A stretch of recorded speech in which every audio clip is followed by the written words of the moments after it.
ಕನ್ನೇರಿಯ ಅದೃಷ್ಟ ಕಾಡು ಸಿದ್ದೇಶ್ವರ ಸ್ವಾಮಿಗಳು ನಮ್ಮೆಲ್ಲರೂ ಕೂಡ ದೇವರಿದ್ದಂಗೆ. ಹಿಂದೂ ಧರ್ಮದ ರಕ್ಷಣೆಗೆ ಅವ್ರು ಮಾಡ್ತಾ ಇರೋಂಥ ಕೆಲಸಗಳು, ಬಡವರಿಗೆ ಅವ್ರು ಮಾಡ್ತಾ ಇರೋಂಥ ಕೆಲಸಗಳು, ಕೃಷಿಕರಿಗೆ ಅವ್ರು ಮಾಡ್ತಾ ಇರೋಂಥ ಕೆಲಸಗಳು, ಗೋವಿನ ಬಗ್ಗೆ ಅವ್ರು ಮಾಡ್ತಾ ಇರೋಂಥ ಕೆಲಸಗಳು ನೋಡ್ತಾ ಬಂದರೆ ಎಲ್ರಿಗೂ ಅವ್ರ ಮಾದರಿ.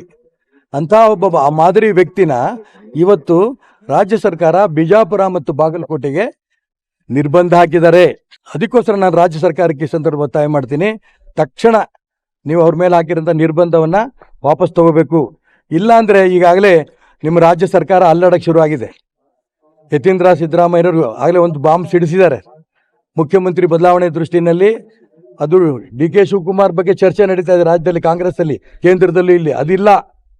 ಅವ್ರು ಹೇಳ್ತಾರೆ ಸತೀಶ್ ಜಾರಕಿಹೊಳಿ ಅಂದರೆ ಈ ಸರ್ಕಾರ ಉಳಿಯಲ್ಲ, ಆದಷ್ಟು ಬೇಗ ಈ ಸರ್ಕಾರ ಡಿಸಾಲ್ವ್ ಆಗುತ್ತೆ, ಚುನಾವಣೆ ಬರುತ್ತೆ, ರಾಷ್ಟ್ರಪತಿ ಆಡಳಿತ ಚುನಾವಣೆ ಬರುತ್ತೆ, ಈ ನಂಬಿಕೆ ನನಗಿದೆ. ಅದಾದ ನಂತರ ಮಾಂಸ ತಿನ್ನಿ, ದಾರು ಕುಡೀರಿ. ನಿಜಕ್ಕೂ ನಾನು ಸನ್ಯಾಸಿ ಅಲ್ಲ.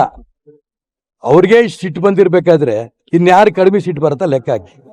ಮತ್ತು ಆಡು ಭಾಷೆಯಲ್ಲಿ ಅವ್ರು ಹೇಳ್ತಾರೆ, ಈಗ ನಿಮ್ಮಲ್ಲೆಲ್ಲ ಯಾವ ಪದ ಬಳಸ್ತಾರೆ ನಿಮಗೆ ಗೊತ್ತಿದೆ, ಅದು ಹೇಳಾಯ್ತು ಅವ್ರು ಆಗ್ಲೇನೆ. ನಾನು ಅದಕ್ಕೋಸ್ಕರ ಹೇಳ್ತಾ ಇದ್ದೀನಿ, ಎಂ ಬಿ ಪಾಟೀಲ್ ಆ ರೀತಿ ಮಾತಾಡೋದಕ್ಕೆ ಕ್ಷಮೆ ಯಾಚಿಸಬೇಕು. ಅಂದ್ರೆ ಅದಕ್ಕೆ ನಾವು ಹಿಂದೂ ಸಮಾಜವನ್ನ ತುಂಡು ಮಾಡೋದ್ರಲ್ಲಿ ಮೊದಲನೇ ಅಗ್ರಸ್ಥಾನದಲ್ಲಿರೋದು ಎಂ ಬಿ ಪಾಟೀಲ್ರು. ಎಂ ಬಿ ಪಾಟೀಲ್ ವಿಚಾರನ ಈಶ್ವರ್ ಖಂಡ್ರೆ ಹೆಂಗ್ ಖಂಡನೆ ಮಾಡಿದ್ರು.